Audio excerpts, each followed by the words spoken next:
Oi, gente, tudo bem com vocês? Espero que sim, tá? Bem, hoje nós vamos fazer uma breve análise comparativa da competência e do ônus da prova no novo Código de Processo Civil e no Código de Defesa do Consumidor. Bem, de início, nós vamos tratar sobre a competência. A análise processual, ela se inicia pela definição da competência jurisdicional. Portanto, minha gente, nós que somos operadores do direito, precisamos saber com precisão perante qual órgão jurisdicional devemos propor as nossas demandas. Eu vou tomar emprestado as lições de dois doutrinadores, Carnelutti e Araquém de Assis. Segundo Carnelutti, em seu livro Instituições do Processo Civil, volume 1, ele diz o seguinte: o Instituto da Competência tem origem na distribuição do trabalho entre os diversos ofícios judiciais ou entre seus diversos componentes.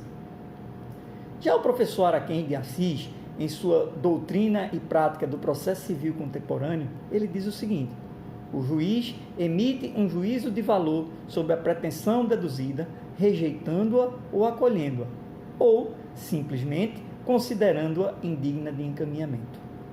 Nesse sentido, o novo Código de Processo Civil, que é a Lei 13.105, de 16 de março de 2015, diz o seguinte em alguns artigos. Artigo 42. As causas cíveis serão processadas e decididas pelo juiz nos limites de sua competência, ressalvando às partes o direito de instituir juízo arbitral na forma da lei. Artigo 46. A ação fundada em direito pessoal ou em direito real sobre bens móveis será proposta, em regra, no foro de domicílio do réu. Artigo 64. A incompetência, absoluta ou relativa, será alegada como questão preliminar de contestação.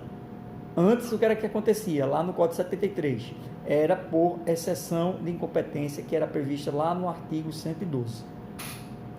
Artigo 334. Se a petição inicial preencher os requisitos essenciais e não for o caso de incompetência liminar do pedido, o juiz designará audiência de conciliação ou de mediação com antecedência mínima de 30 dias, devendo ser citado o réu pelo menos 20 dias de antecedência. Parágrafo 4º. A audiência não será realizada, inciso 1º, se ambas as partes manifestarem expressamente desinteresse na composição consensual. Parágrafo 8º. O não comparecimento injustificado do autor ou do réu à audiência de conciliação é considerado ato atentatório à dignidade da justiça e será sancionado com multa de até 2% da vantagem econômica pretendida ou do valor da causa revertida em favor da União ou do Estado. Por sua vez, minha gente, o Código de Defesa do Consumidor, que é a Lei 8.078, de 11 de setembro de 90, ele diz o seguinte: artigo 1º. O presente Código estabelece normas de proteção e defesa do consumidor de ordem pública e de interesse social. Artigo 101. Na ação de responsabilidade civil do fornecedor de produtos e serviços, sem prejuízo do disposto nos capítulos 1 e 2 deste título, serão observadas as seguintes normas. Inciso 1º. A ação pode ser proposta no domicílio do autor. A questão do ônus da prova. Primeiramente, eu pego emprestado as lições de Nelson Neri Júnior e Rosa Maria Andrade Neri no seu Código de Processo Civil comentado. O que é que eles dizem? Ônus de provar. Não existe obrigação que corresponda ao descumprimento do ônus. O não atendimento do ônus de provar coloca a parte em desvantajosa posição para a obtenção do ganho de causa. A produção provatória, no tempo e na forma prescrita em lei, é ônus da condição de parte. Quanto à aplicação das regras do ônus da prova, o que é que eles dizem? Estando provado o fato pelo princípio da aquisição processual, essa prova se incorpora ao processo, sendo irrelevante indagar-se quem a produziu. Somente quando não houver prova é que o juiz deve perquirir que tenha o ônus de provar e dele não se desincumbir. Pois bem, a questão da prova, no novo Código de Processo Civil, ela está prevista, a sua regra geral, lá no artigo 373, que é o antigo artigo 333 do CPC de 73. O ônus da prova incumbe, inciso 1º, ao autor quanto ao fato constitutivo de seu direito. Inciso 2º, ao réu quanto à existência de fato impeditivo, modificativo ou extintivo do direito do autor. Eu lembro a vocês que o Código de Defesa do Consumidor, ele foi pensado e foi criado para defender a parte mais fraca, a parte vulnerável, que somos nós, consumidores. Nesse sentido, o artigo 4º, ele criou a Política Nacional das Relações de Consumo. E lá no seu inciso 1º, ele reconheceu a vulnerabilidade do consumidor no mercado de consumo. Por quê? Porque nós, consumidores, uma vez caracterizados através do artigo 2º, que define consumidor, artigo 3º, que define o fornecedor, nós somos a parte mais fraca e ponto final. Nesse sentido, o que foi que o CDC fez? Artigo 6º, são direitos básicos do consumidor, inciso 8º, facilitação da defesa de seus direitos, inclusive com a inversão do ônus da prova a seu favor no processo civil, quando, a critério do juiz, for verossímil a alegação ou quando for ele hipossuficiente, seguindo as regras ordinárias de experiência. E aí eu chamo a atenção de vocês para o seguinte fator. Primeiro, esta possibilidade da inversão é a critério do magistrado. E aí ela deve observar a um dos dois critérios. Não necessita os dois. Primeiro, for verossímil, houver um fundo de verdade, houver uma plausibilidade da argumentação, ou quando o consumidor for hipossuficiente. E aí eu chamo a atenção de vocês que, uma vez caracterizado a relação de consumo, já que o artigo 4º, inciso 1º, reconhece a nossa vulnerabilidade, nós somos a parte mais fraca e, repito, ponto final. Não há o que se questionar. Pois bem, minha gente, nesse sentido, é importantíssimo este artigo 6º, que trata dos direitos básicos do consumidor, em especial o seu inciso 8º. Por quê? Porque ele rompeu com o ônus clássico da prova, que estava previsto lá no artigo 333 do CPC de 73 e agora no artigo 373 do novo Código de Processo Civil. Ele trouxe a possibilidade da facilitação da nossa defesa enquanto consumidor. Então, se por um lado nós temos que a regra geral prevista no CPC é a de que o ônus da prova incumbe a quem alega, né? Artigo 373, por outro, nós temos o CDC, que prevê a facilitação da nossa defesa com a inversão do ônus da prova.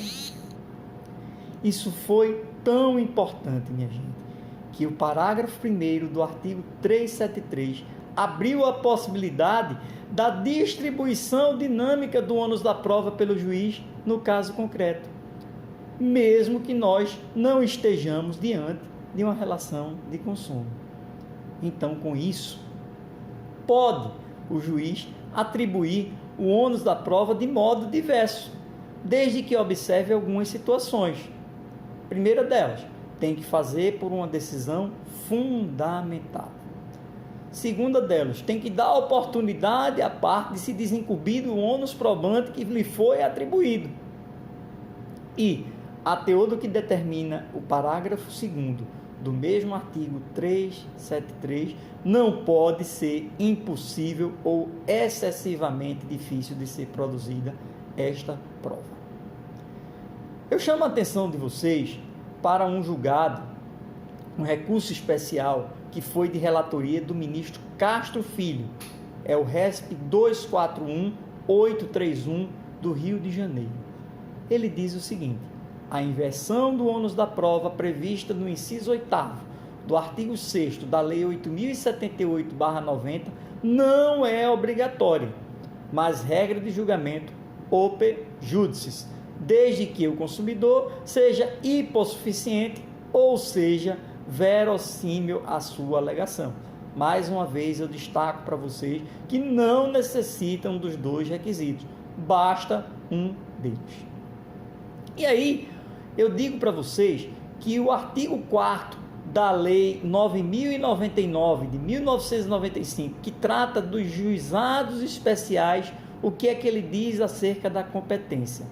É competente para as causas previstas nessa lei o juizado do foro, inciso 1º, domicílio do réu ou a critério do autor do local onde aquele exerce atividades profissionais ou econômicas ou mantenha estabelecimento filial, agência, sucursal ou ainda um escritório. O professor Sérgio Cavalieri Filho, ele destaca no seu programa de direito do consumidor, dizendo o seguinte: o Código de Defesa do Consumidor destarte, rompe dogmas e estabelece novos paradigmas para a relação entre desiguais. Fê-lo também no que se refere à carga probatória, ora transferindo o ônus da prova ao fornecedor, inversão opus legis, do que nos dão exemplos artigos 12, parágrafo 3º e 38, ora admitindo que tal se opere por determinação do julgador, inversão oper jus, conforme artigo 6º, inciso 8º. E aí, para ver a inversão, eu tomo emprestado também os ensinamentos do professor Fabrício Bonzan, que ele diz: basta ser verossímil a alegação do consumidor ou dele ser hipossuficiente para legitimar a inversão judicial do ônus da prova, conforme disposto no artigo 6º, inciso 8º do CDC. Aí ele diz: a demonstração de apenas um desses requisitos será suficiente para fundamentar a inversão ou não do ônus da prova a critério do juiz. Complementando, por verossimilhança, compreende-se a plausibilidade da verdade, ou seja, a probabilidade de serem verdadeiros os fatos narrados na inicial pelo consumidor. Outro requisito legitimador é a inversão por conta da hipossuficiência do consumidor, que também está relacionada com a fragilidade. Bom, para a professora Ada Pellegrini Grinover e boa parte da jurisprudência, o melhor momento para que ocorra essa inversão seria na sentença, pois a inversão determinada pelo Código é uma regra de julgamento. Isso foi fundamento de uma decisão proferida pela ministra Nancy Andrighi, lá no RESP 422788 de São Paulo. Bem, minha gente, conforme eu disse para vocês, essa nossa conversa é uma breve análise comparativa da competência e do ônus da prova no Código de Defesa do Consumidor e do novo Código de Processo Civil. Com isso, nós finalizamos a nossa aula de hoje. Eu espero mais uma vez que vocês tenham gostado. Se gostaram, deixem aí o seu like, o seu joinha no meu canal. Se não se inscreveram, se inscrevam. Compartilhe essas informações para que mais pessoas possam receber as notificações e ter acesso a elas. No mais, fiquem com Deus e um forte abraço do professor Bruno. Até breve, se assim Deus quiser.